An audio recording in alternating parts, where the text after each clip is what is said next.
Ô, Alexandre, come- começando aqui, assim, o nosso briefing era o seguinte. Nós tivemos um incidente no Chile na semana passada.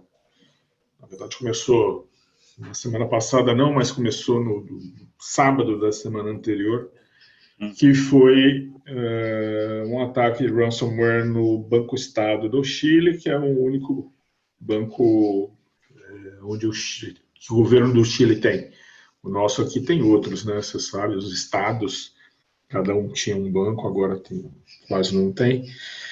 Uhum. E assim, isso chamou a atenção da gente para a questão do cybercrime na América Latina, que é uma coisa que está crescendo, está dando cria, a gente já exporta malware para a Península Ibérica e por aí vai. E vocês têm um posto de observação privilegiado aí com a Fortinet e os clientes, né? Então, o que eu queria te ouvir é de como é que você está vendo, qual que é o cenário que você está vendo de cybercrime de América Latina? Como é que você pode descrever o cenário agora? Perfeito, excelente. É legal tocar nesse assunto de ransomware, porque eu acredito que desde a semana passada, eu não sei se vocês viram, mas nós tivemos primeiro óbito causado por um ataque cibernético. Eu escrevi sobre isso.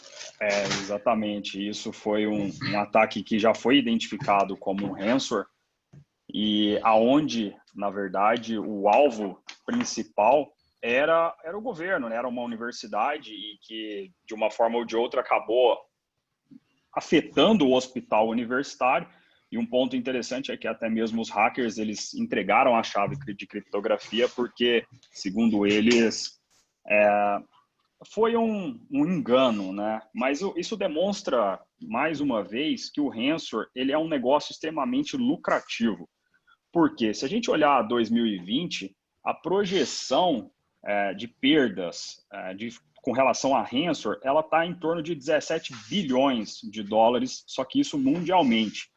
A gente já projeta para 2020 algo em torno de 20 bilhões também de perdas relacionadas a ransomware. Isso dá uma média de 8 mil dólares por incidente. Então, o que a gente percebe com os nossos sensores é que o ransomware, na verdade, ele é a forma mais eficiente que tem dos atacantes terem um retorno financeiro. Porque ele é um ataque em que você pode usar diversos tipos de vulnerabilidades conhecidas. Então, desde um phishing, por exemplo, aqui na América Latina, a gente já consegue perceber que mais de 70% dos ataques de ransomware, eles vão embarcado dentro de phishing, de e-mail. Então, isso já é algo que é uma característica da América Latina, que é um pouco diferente do restante do mundo. O nosso, vamos assim dizer, o nosso percentual de envio de ransomware através de phishing, ele é muito alto. Normalmente, Estados Unidos, a Europa, eles usam muito vulnerabilidades conhecidas. Isso demonstra um fator que a gente acaba já sabendo, que o fator humano na América Latina, ele é extremamente sensível. E aí, mais uma vez, os atacantes aproveitam essa vulnerabilidade humana para aproveitar isso. Então, assim, phishing é algo que é bastante conhecido e, na verdade, eles usam técnicas para que a pessoa, sim, clique num link malicioso e etc. Então, Deixa eu te fazer uma pergunta aqui exatamente sobre isso. Assim, na tua uma estimativa grosseira, você olhando a América Latina, que sofre mais com phishing, e o resto do mundo que sofreria um pouco menos com phishing, você poderia dizer, a gente poderia dizer que o usuário da América Latina é mais distraído, menos educado, ou qualquer coisa mais do que isso? Sim, é difícil a gente ter vamos assim dizer, um diagnóstico único para isso, mas o que nos leva a esse resultado nos leva a acreditar, principalmente, que os nossos usuários na América Latina, eles são mais vulneráveis. Esse é um ponto. Isso pode ser, sim, por falta de investimento em educação, em cultura de cibersegurança. A gente sabe que, se a gente olhar o próprio cenário do Brasil com relação à LGPD, olha só a novela que foi essa questão da LGPD. Então, Europa, por exemplo, algo muito mais estruturado, organizado. Então, pode ser, sim, que falta consciência da população, falta, talvez, uma educação das empresas. Eu acredito, sim, que essa vulnerabilidade na América Latina é perceptível, o quanto é diferente das demais regiões do mundo. Tá. Agora eu queria ampliar um pouco essa pergunta para as pessoas jurídicas, para as empresas, né? Então, quando a gente olha para as pessoas jurídicas na América Latina, aí incluindo-se o Brasil, na tua percepção, também a pessoa jurídica é mais vulnerável, ou seja, é mais fácil você acertar uma pessoa jurídica notável na América Latina do que uma notável na Europa ou na América do Norte? Isso é nítido e até mostra um pouco também, se a gente for olhar as nossas pesquisas hoje, a gente vê que vamos pensar assim, um dos principais alvos na América Latina, ele é o governo para ransomware. Então, por que o governo? Mais uma vez, o governo também na América Latina, por uma questão talvez até mesmo de economia, de orçamento, o orçamento muito baixo para tecnologia, cibersegurança, ele acaba sendo vulnerável também. Então, hoje a gente consegue perceber que mais de 16%, por exemplo, se a gente for ranquear as verticais que sofrem ataques na América Latina, 16% é governo. E logo abaixo você vem aí com empresas de setores privados. Então, isso sim, eu acredito que o governo, por ser vamos pensar um CNPJ também, mas ele também é muito vulnerável, e o mesmo acontece com empresas privadas. Então, a falta de investimento... Quando você fala desses 16%, estou entendendo que estamos falando de América Latina ou seria Brasil? Isso é América Latina. América Latina. E esse 16% é a parte do leão aí dos incidentes? O governo é a maior vítima dos incidentes ou não? Os governos. Isso. Ele não quer dizer que são 100% dos ataques são afetados, né? Mas as tentativas, vamos assim dizer, elas são direcionadas a instituições de governo. E aí fica até um pouco nítido se a gente olhar os últimos ataques de ransomware que nós tivemos, ataques sérios na América Latina. Por exemplo, a imigração na Argentina também foi afetada seriamente, e também órgão do governo, o próprio Banco do Estado do Chile, também uma situação complicada. Então, assim, a gente acaba percebendo isso sim, que as tentativas para o governo, elas são prioritárias ou majoritárias dentro da América Latina.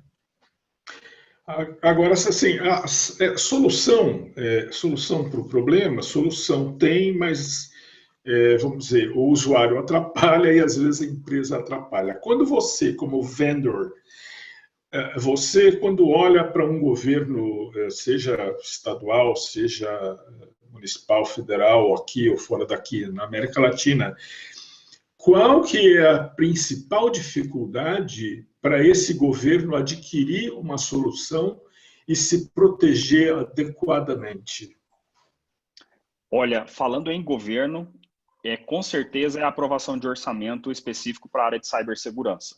A gente, até mesmo os nossos grandes clientes de governo, eles nos apresentam essa dificuldade, a falta de entendimento do governo ainda sobre a necessidade de alto investimento em cibersegurança.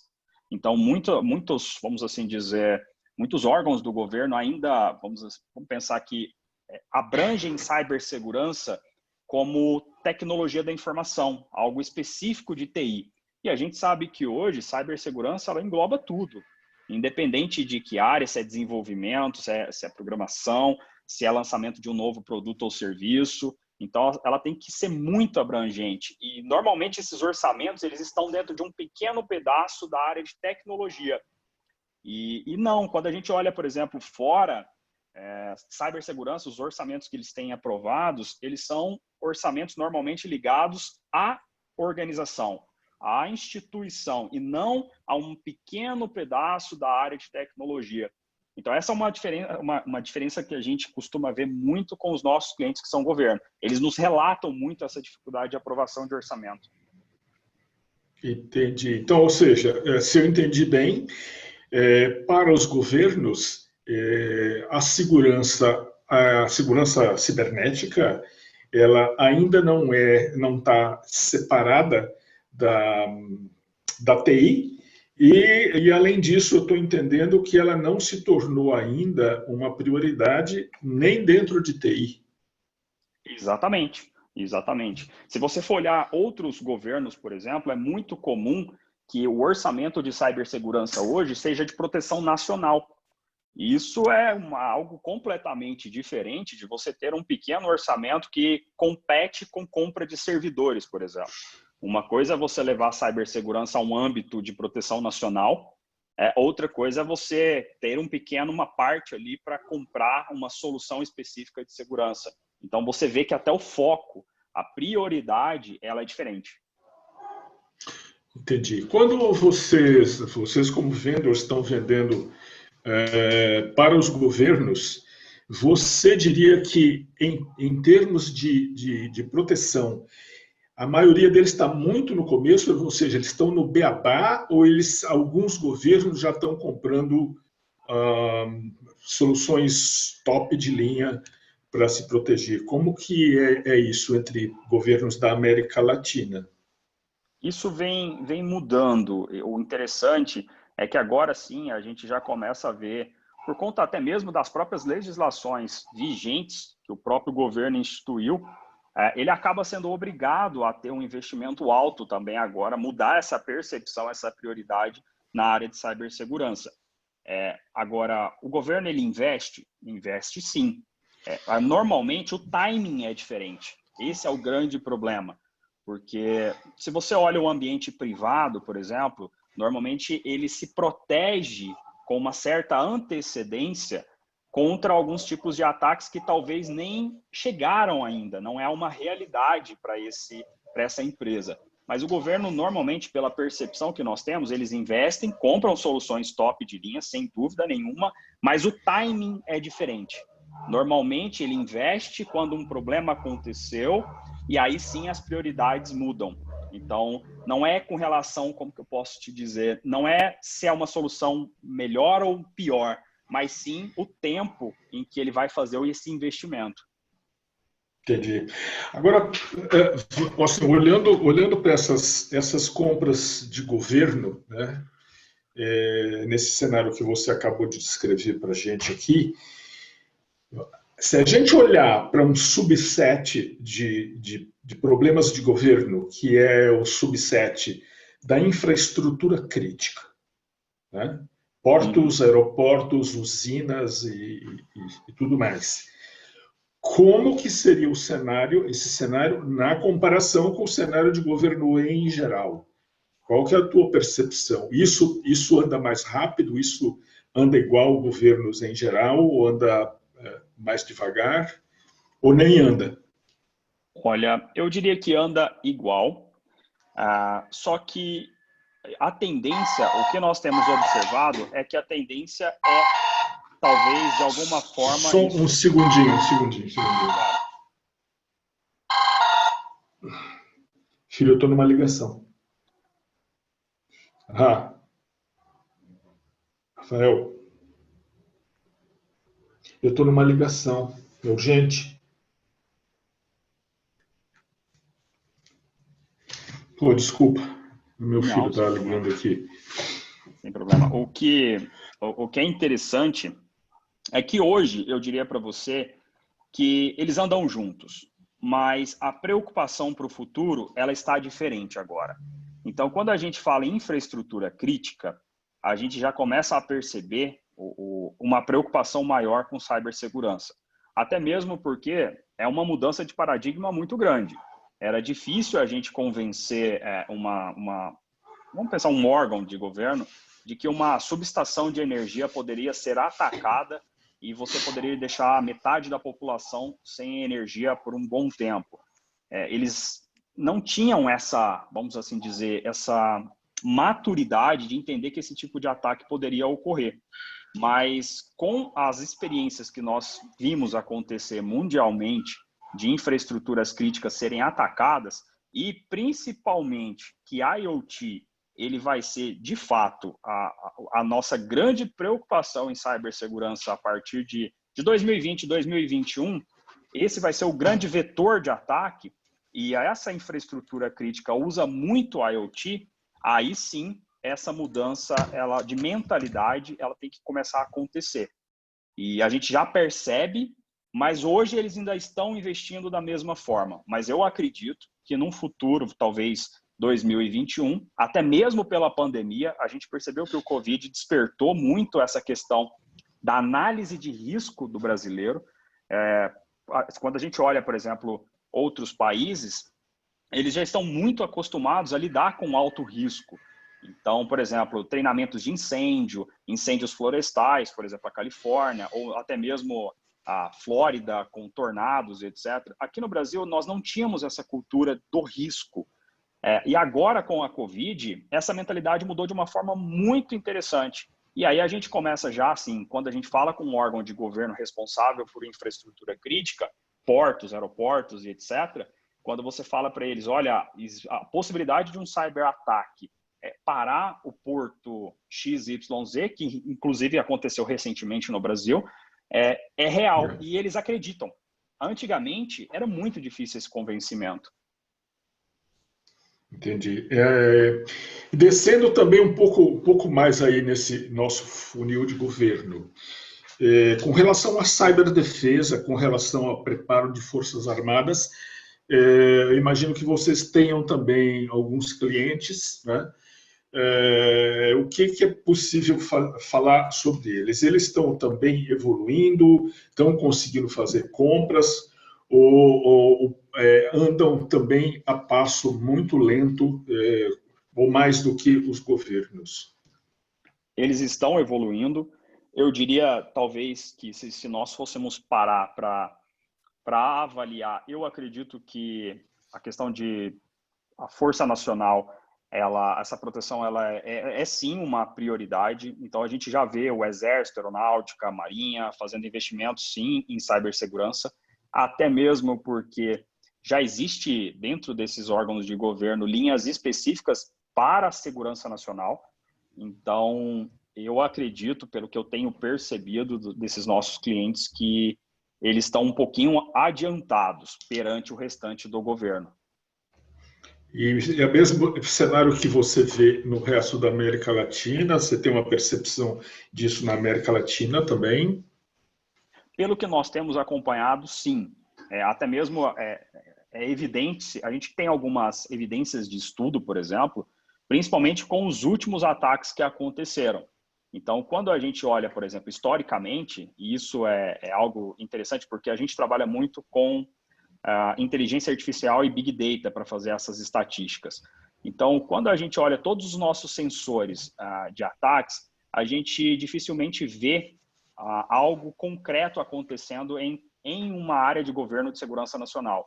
Então, por exemplo, um exército, uma marinha ou aeronáutica de qualquer governo da América Latina. Mas a gente vê com uma frequência muito grande ataques direcionados a outros setores do governo. Então, sim, estatisticamente é possível ver isso tudo, esse comportamento na América Latina como um todo. Alexandre, vocês têm clientes de forças armadas em toda a América Latina? Eu não sei te precisar, posso levantar essa informação, mas eu diria para você que os principais países da América Latina, sim. Eu não sei te informar todos. Sim, entendi. Tá bom, eu acho que a sua entrevista nos dá um panorama muito interessante da segurança na América Latina. Eu perguntei o que estava aqui no meu script, mas não sei se você quer acrescentar alguma coisa aí que eu não perguntei. Não, acredito que não. Mais uma vez, é um assunto muito interessante. Ultimamente, normalmente as pessoas têm essa referência do Rensor com o WannaCry. Então, porque também foi o grande pico, vamos assim dizer. Então, muita gente ainda acredita que o Rensor é aquele ataque oportunista. E, na verdade, não. Hoje nós vemos o Rensor muito mais um ataque direcionado do que oportunista, que é o ataque massivo.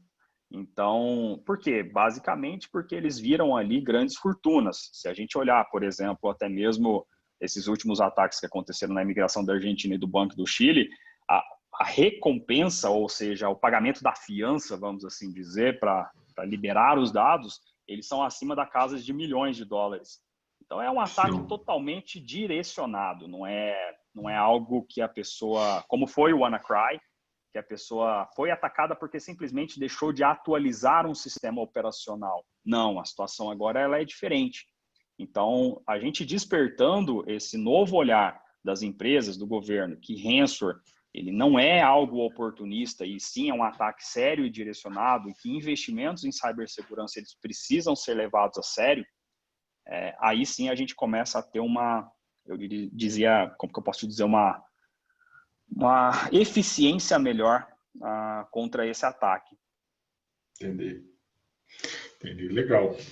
Agora, Alexandre, muito obrigado pela gentileza de conceder essa entrevista para o CISO Advisors. Marina, obrigado pela gentileza também de organizar a entrevista.